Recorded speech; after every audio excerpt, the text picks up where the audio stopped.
Hey everybody, it's great to see you today. Welcome to Living Power, your online Bible study where we are walking through the Bible in a year. Today is July 22nd. I just can't believe how this month is flying by. And we are in three different places today in our reading. We're in 2 Kings, Isaiah, and 2 Chronicles. We are studying the end of the life of one of a great king, and one of the great kings, and it's Hezekiah. Hezekiah is ill today, very ill, deathly ill, and probably would have died if God had not intervened. And he's praying to the Lord today, and the Lord has said, okay, I will add 15 years to your life. There is a sign that he asked for, and that is evidently the sundial was their type of watch back then, right? And so the shadow on the sundial moves with the sun. And in a commentary it said we don't necessarily have to believe that God moved the sun just because the shadow on the sundial did move back those 10 steps. But God did perform a miraculous sign to show Hezekiah that he would live an additional 15 years. I wonder how Hezekiah felt. We don't get to know how many years, but I wonder how he felt because he knew that he had an additional 15 years. How would you have felt if the Lord had extended your life an additional 15 years? And honestly, I can't say that I would have reacted any differently from Hezekiah. God had intervened so miraculously in his life. It was clear that he walked with God. I suppose Hezekiah had reason to be prideful about it.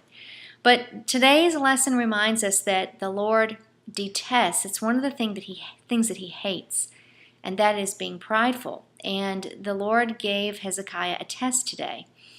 In 2 Chronicles 32:25 it says, "But Hezekiah did not respond appropriately to the kindness shown to him, and he became proud."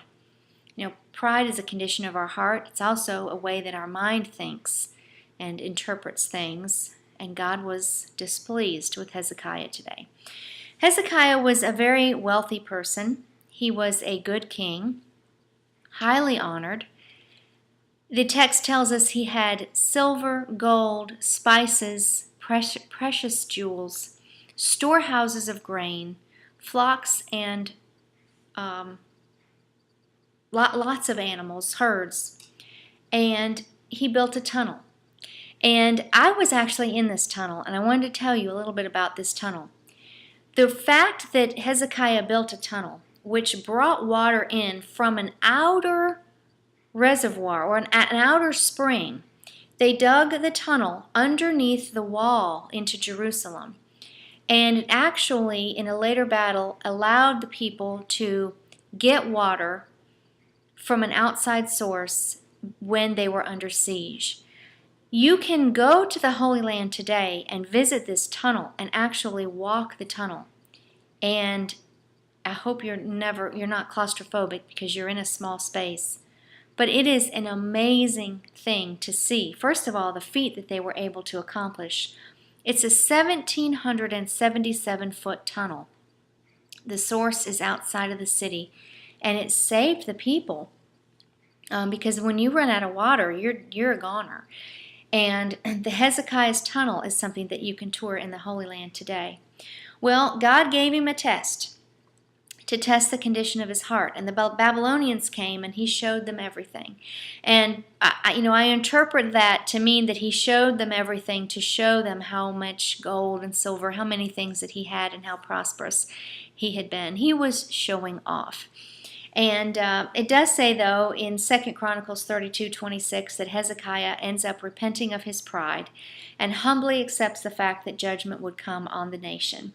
Now, he was glad that he didn't have to live through it, which I don't know what that says about his character at the time, but we do know that he humbly repented of his pride.